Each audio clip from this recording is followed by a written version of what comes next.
Thank you very much, and a very good afternoon to all of you. I feel humbled, and it's really a great honor for me to be invited to start this important conference about the diversity initiative in which the German Rectors Conference is playing a leading role. And I would like to start by introducing to you Emin, a 10-year-old little girl of Turkish origin who lives in a rural Germany area in the eastern states.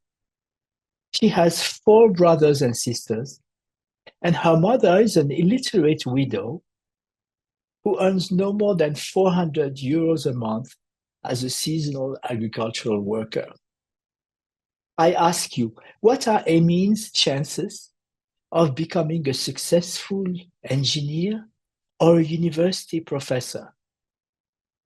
Not very high, and certainly a lot lower than those of a 10-year-old boy growing up in Munich in a middle-class family with 2 parents in his home, both with Abitur and a good income, and only 1 sibling.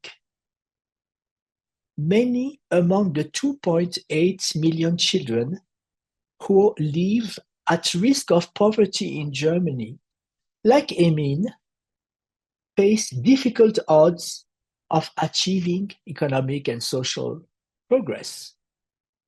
Equality of opportunity is about giving Emin and all other children the same chances to be successful in life. I started with this quote to illustrate that when we talk about diversity, equity, inclusion, this should not be looked at as abstract concepts. We are talking about concrete factors that affect the lives of millions of young people in Germany, in Europe, and beyond. And sometimes their lives are affected in a dramatic way, as I would like to illustrate with 3 concrete examples from our recent and less recent past.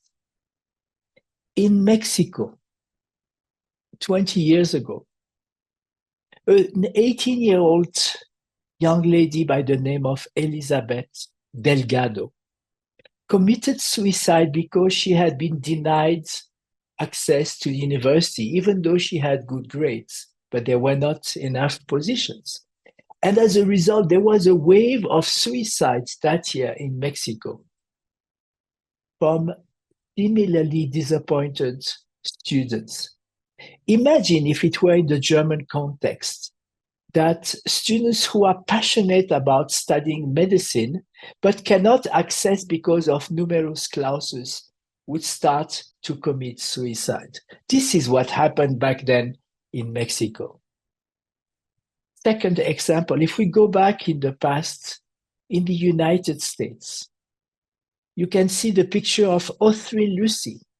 In 1956, she was the first Black American graduate student accepted at the University of Alabama.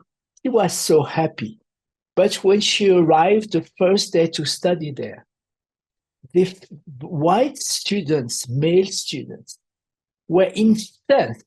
How could the university accept a Black student? And so they rioted.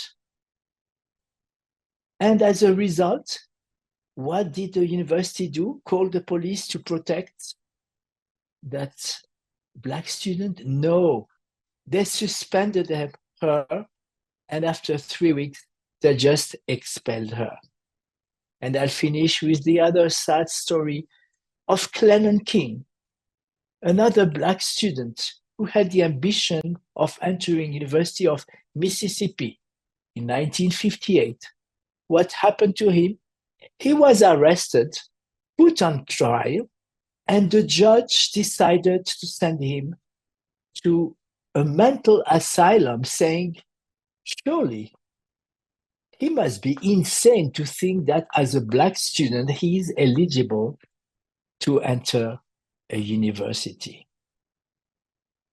Now, we are talking about crazy America before the Civil Rights Act in 1964.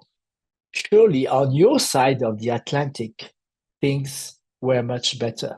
And yet, some of you may remember what happened to Maria Sklodowska when she applied to enter university to study physics in her home country of Poland in the late 19th century. She was denied access because she was a woman. Now, we know her as Marie Curie because she was lucky to be able to go to France and study there. She is, to this day, the only woman who won 2 Nobel Prizes, one in physics, one in chemistry. And in fact, she was the first ever female professor in France who became full professor at Université à Sorbonne. Now, of course, things have improved a lot. If we look at statistics about the gender distribution in higher education produced by U Multirank, this platform that shares a lot of interesting statistics, we can see that today in Europe, as in most countries in the world, we have more female students than male students. So this part has improved a lot. But when we look, and even at, it's not only at the bachelor's level, as you can see on the screen, but also at master's level. But when we go to PhD studies already, the situation is reversed, and we have again more male students than female students. If I don't have statistics here about STEM programs, but we would see that by and large, girls represent a much smaller proportion. And if we go on to look at researchers, professors at the highest grades, the gap increases. And in Europe, on the average, we have only 20% of female university rectors. The state secretary mentioned that the statistics are slightly higher for Germany compared to the European average, since you have close to 30% of your rectors who are ladies. But look at Fachhochschulen, for example, it's only 22%. So there is a lot to improve there. And the reason behind that is that we live with the illusion that we have a meritocratic system which doesn't take social sectors into consideration. I share with you this cartoon, which I believe captures very well the challenge that our education systems face. Because in reality, as much as we try, we don't have a fair selection system. Look at what the professor says. The exams is the same for everybody. Please climb that tree. We know, however, that in reality, there are social factors, individual characteristics beyond the academic ability of students that make it harder for them to go through the higher education, to first the basic, and then the higher secondary, and then the higher education system. Statistics from OECD countries show clearly, for example, that if you are in a family where your parents have been to university, the probability for yourself to go to university is much higher. Normally it should be 1. If my parents, whether they have gone to secondary education or to higher education, shouldn't make a difference. And indeed, a few countries are very democratic in that respect. If you can see on the graph on the table, Finland and South Korea have a very good ratio. But look at Austria next to you, 5-1, France 6-1, Germany 5-1, US almost 7-1. There, the chances are not the same, whether you are in a rich family or a poor family, whether your parents have themselves gone to university. So what can be done about this? What should be done? First, based on a series of studies that I have conducted over the past few years, we can have evidence on what works better at the national level in terms of national policies. And the first one is that you need an alignment of vision. All the countries say that they care about equality of opportunities in higher education.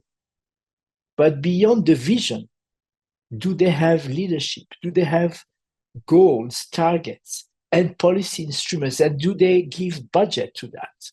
And so these elements have to be looked at. And the alignment between the policy statements and the instruments that are used. Another aspect is the continuity of policies. There are parts of the world, in Latin America, for example, where each time a government changes, there is a new policy, a new ministry, a minister, and that makes it difficult to implement this equity promotion policy in the long term. Change. The governance of these policies, I compared, for example, the situation of Australia and Vietnam to observe that Australia is one of the champions in terms of equity promotion, while Vietnam, even though they are committed to it in theory, you have different agencies, for example, the Ministry of Education and the agency in charge of giving scholarships that do not have similar converging policies. A positive dimension in the case of Europe with the Bologna process is that you have a supranational influence through the European Commission. And while the Bologna process didn't talk specifically about equity at the beginning, with the introduction of the social dimensions later on, this has also become an important part of this area. I recently published a book called Transforming Lives at the Institutional Level, which is a collection of 31 case studies from all over the world showing interesting, innovative initiatives at the institutional level to promote diversity, equity, and inclusion. I'm not taking advantage of this platform to make a marketing pitch for my book. It is an open resource that you can all download freely. I'm just sharing with you some of the lessons that we learned as we developed this study. What we try to do is to understand the context and rationale behind the initiatives, their main characteristics, what challenges they have encountered in terms of implementation, their main results, and to what extent they could be sustainable over time, replicable in the national context, and even better, scaled up to reach many more potential students. These studies have looked at the following, what I call equity target groups, who needs to be helped. In many countries, indigenous populations, various ethnic groups whose chances to go to university or to be successful were lower. Only one of the studies did not have targeting, and that came from Europe, and I'll come back to that aspect. What are called traditionally underrepresented groups, low-income groups, in some cases, adult population, females, students with disabilities, students from remote locations, what is called often in the US or Anglo-Saxon countries, first-generation students, students whose parents had not been to university, or refugees. Actually, that case studies come from Germany. What are the drivers? What helps new institutions start this kind of initiatives? In some countries, they are mandated by government. In India, Nepal, for example, for many decades, government has pushed for affirmative action to make sure that people from the lower caste, the so-called untouchable or the Dalit, would also have more opportunities. In Anglo-Saxon countries like in England, in Australia, New Zealand, governments offer financial incentives, and if my understanding is correct, your initiative about diversity is also sponsored financially by the federal government. But most of these initiatives came from the university leadership or from one person or one unit within the university that believe that more should be done.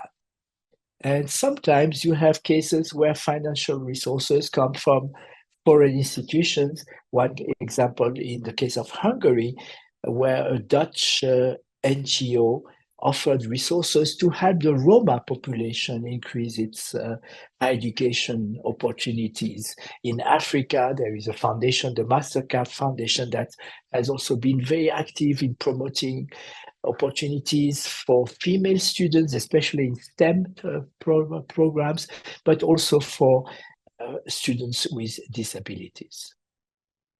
A few examples of case studies that are highlighted in this book: scholarships programs that target refugees, special needs students, affirmative action, using art in South Africa, for example, to reach out to high school students and encourage them to go to university. In Scotland, the Quality Assurance Agency has offered resources to universities that were interested in trying to decolonize the curriculum. Some universities, elite universities in many countries, face the challenge that students will self-select themselves out of going to the elite universities because they think these are for rich students, they are for the students of the elite. So some universities have tried to reverse that perception and to reach out to students who traditionally would not think that they were eligible to go to these elite universities. What makes this initiative successful? First, having a clear vision and strategy, having a dedicated equity leader at a high level in the leadership structure of your university, dedicating resources, trying to foster a sense of community among equity groups. It's not sufficient to bring in students if they don't feel that they belong in that institution.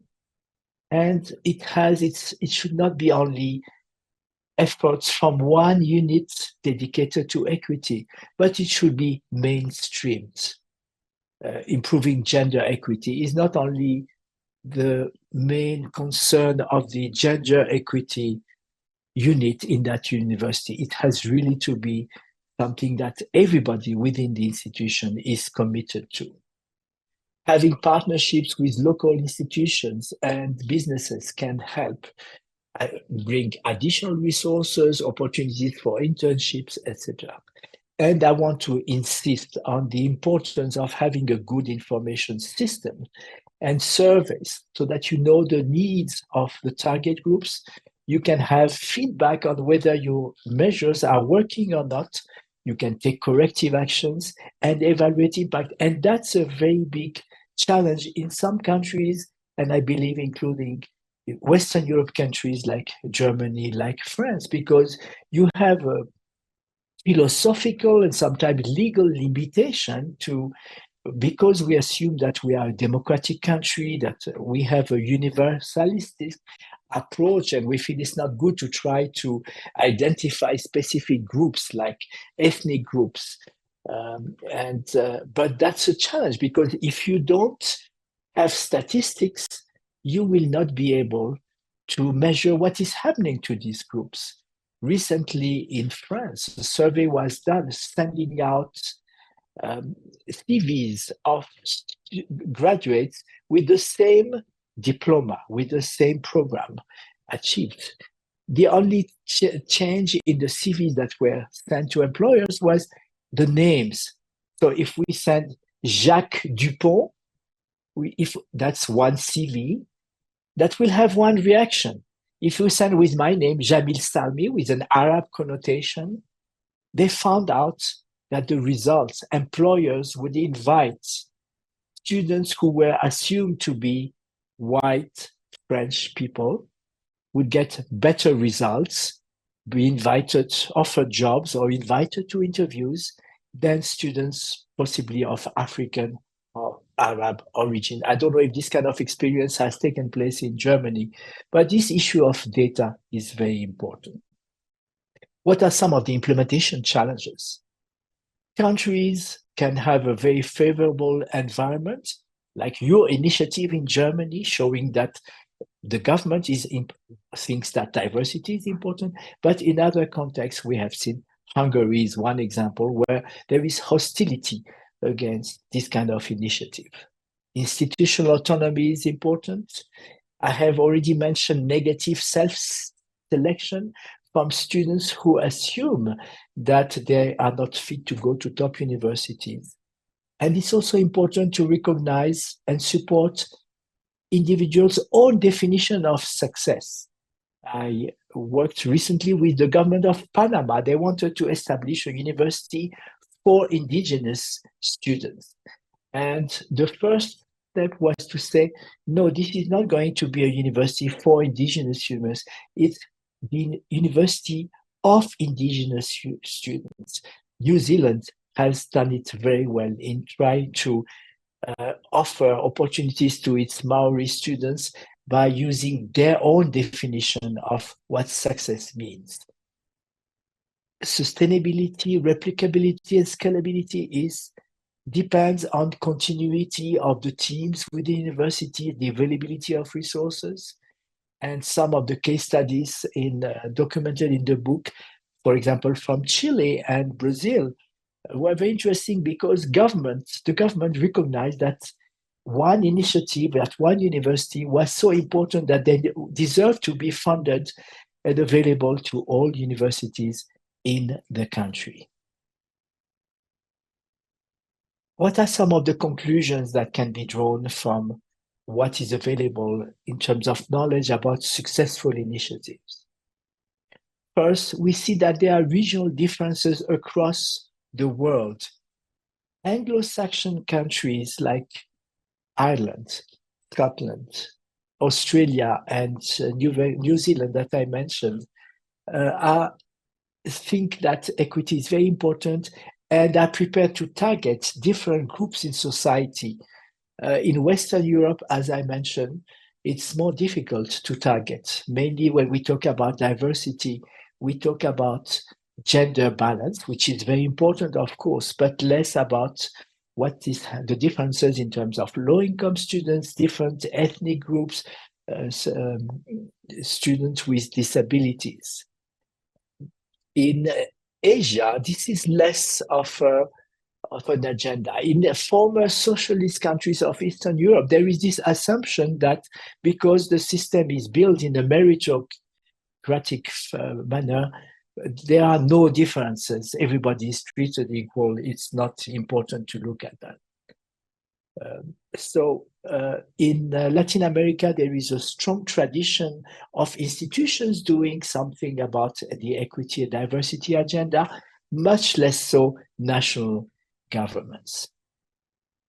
National and institutional initiatives should be complementary, and in that respect, I really salute and welcome this diversity initiative that you have launched. It's important to realize that you need to combine financial and non-monetary policies because you have both types of barriers, not only money, and in countries where you don't have tuition fees, it's less obvious, but issues of good academic preparation, motivation, knowledge, information about opportunities are also important.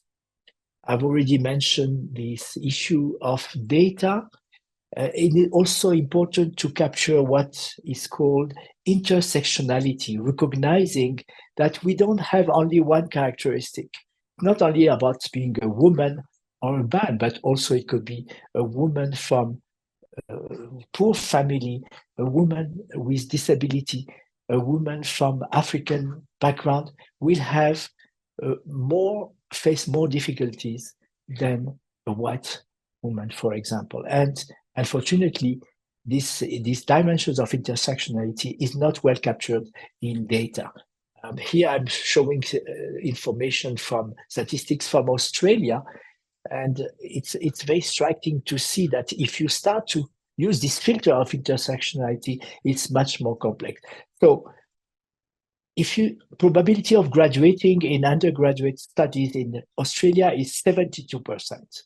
But if you have one dimension of disadvantage, so if you are from a poor family, or if you are indigenous students, or a special needs students, it goes down already to 65%.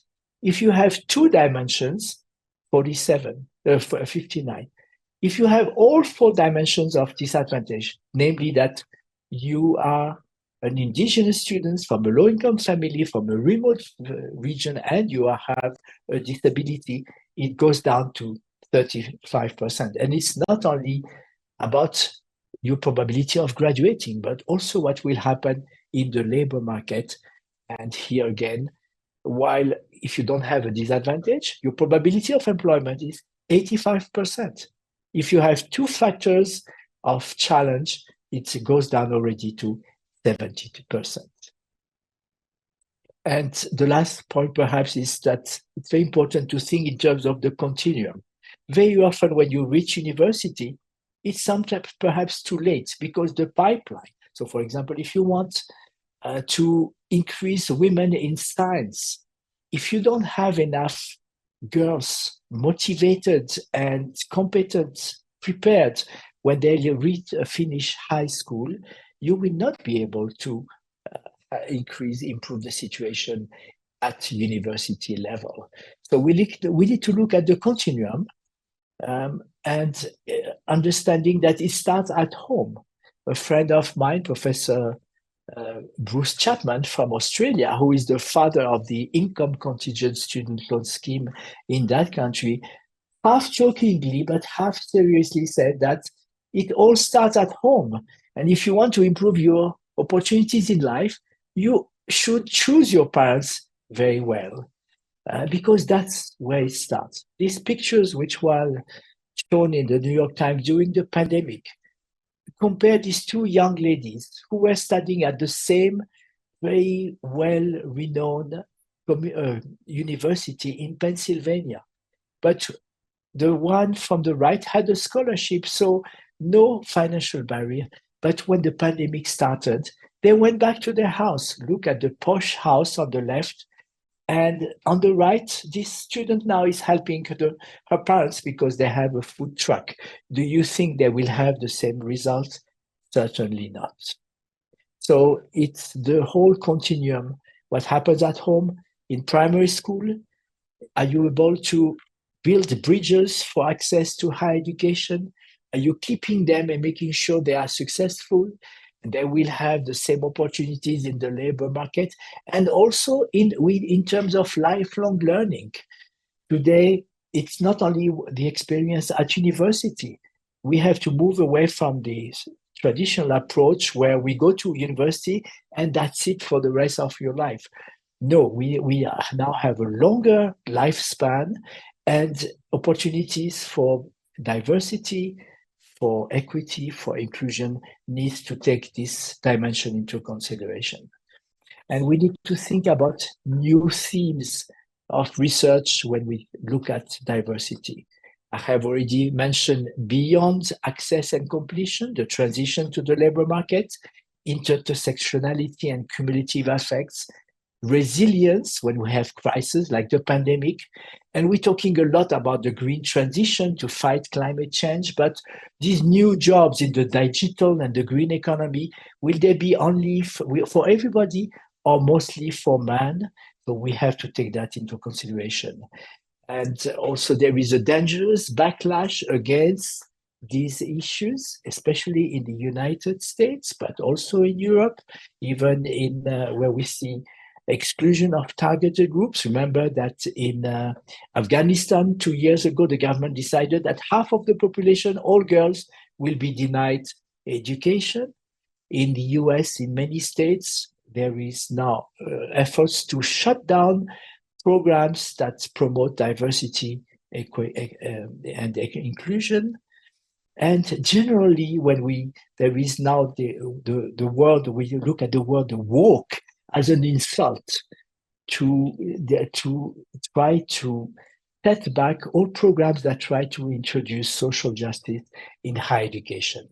And I will finish with two quotes looking at the half full and half empty sides of the diversity agenda.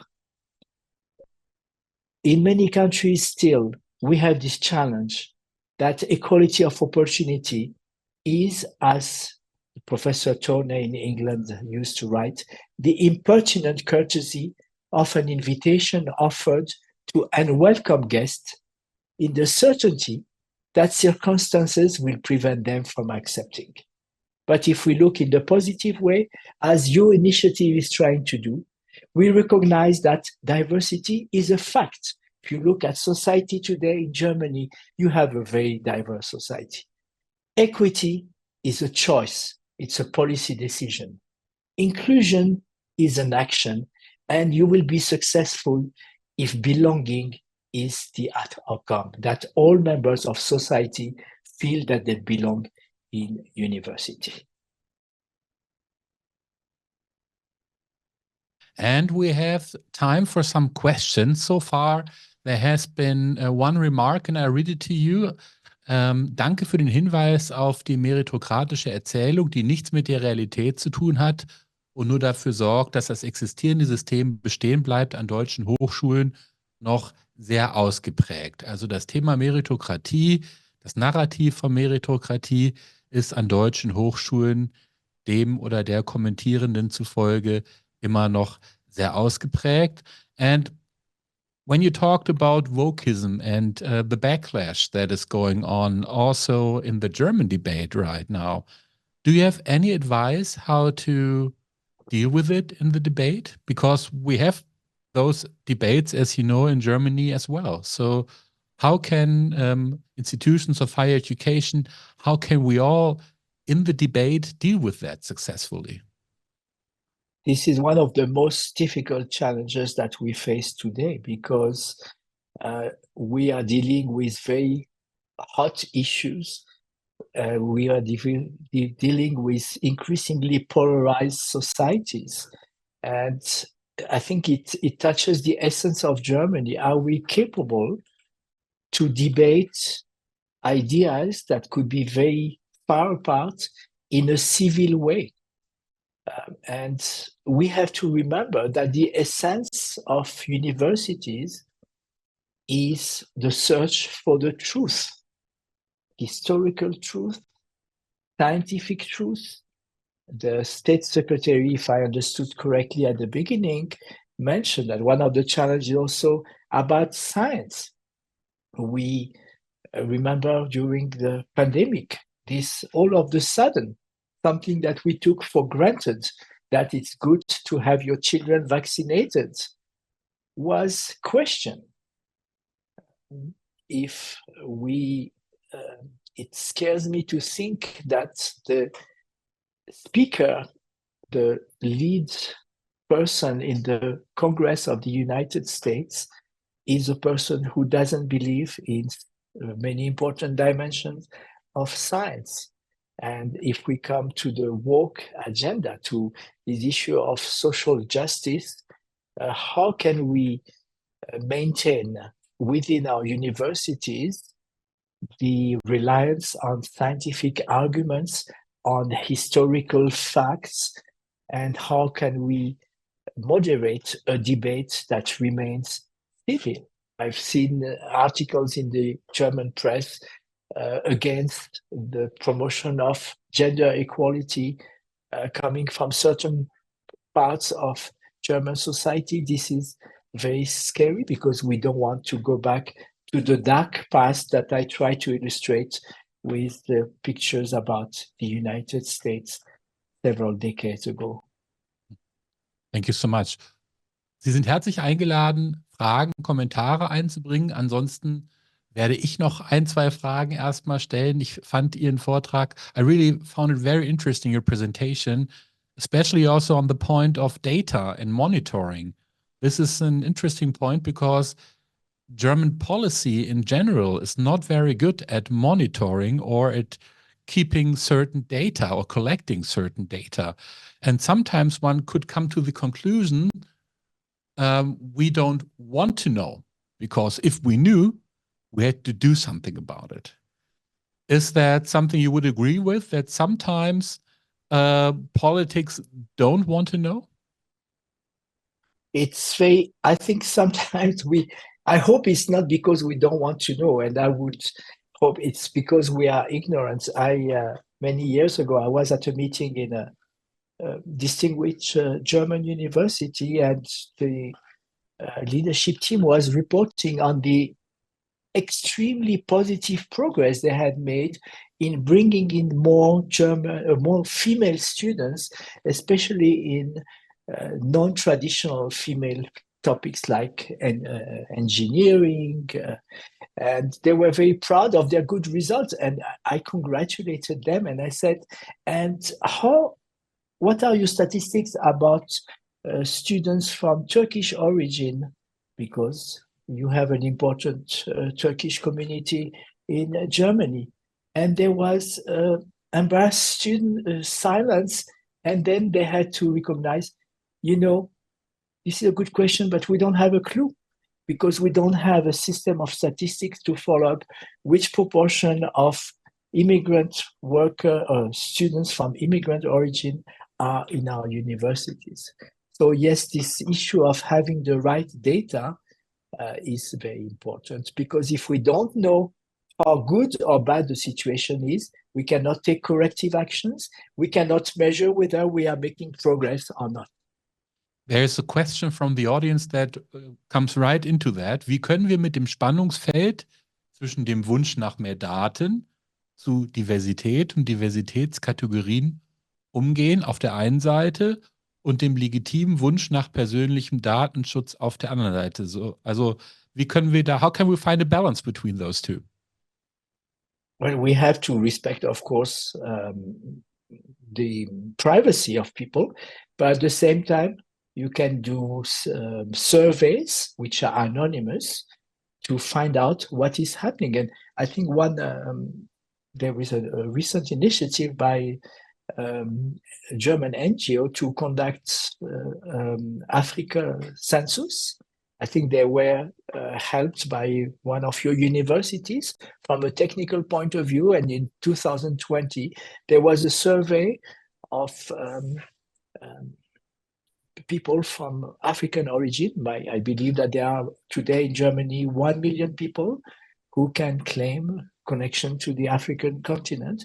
And this survey was trying to have more data on their living conditions, on their challenges they face. So I think there are well-proven scientific methods to conduct surveys in an anonymous way. You can have focus groups while protecting the private data and information about people, but it shouldn't be used as an excuse to prevent us from studying these very important issues, because we have to recognize in Western Europe and in many other parts, the increasing diversity of population is not always seen as a positive. And I really liked what the State Secretary said at the beginning, that we are not interested in diversity, equity, and inclusion only from a social justice point of view. Of course, if you want to be a democracy, it's an important part, but also from a talent point of view, because we may, if the right conditions are not in place, so many talented people may be left behind. And that's the point I was trying to bring across when I talked about Marie Curie. Mm-hmm. Thank you. We have time for 2 more questions, and they, in a way, belong to each other. Wie ist der von Ihnen angesprochene Kulturwandel in der Praxis umsetzbar? So we're talking about cultural change again im Sinne eines Mainstreaming-Ansatzes. I think you already elaborated a little bit on that, but maybe you could add to that. And the second part of the question, or the second question that really matches well, wie können wir erreichen, dass die Leitungsebenen der Hochschulen diverser werden? Bisher entscheiden in Deutschland weiße, mittelalte Männer über Diversity. Ich glaube, I think that you can answer those questions in a way together. Yes, I think, again, it's the challenge between, do you want to, you don't want to promote women because you're a woman. You don't want to be selected because you're a woman, right? That's out of charity, but we want to be more systematic in looking at talent. And I want to come back to the issue of pipeline. There is a German university whose name I forgot, but they do outreach to the kindergarten to talk to 3 years of science and engineering. Because unfortunately, we start with putting prejudice in the way we raise our young children, in the color of the dress, the type of toys we give them. And so what happens in primary schools and then in high schools is very important, because if the pipeline of qualified people is not strong enough, then you will not be able to increase their proportion as leaders in the leadership position, because it's the end of the process. And you have to change the culture.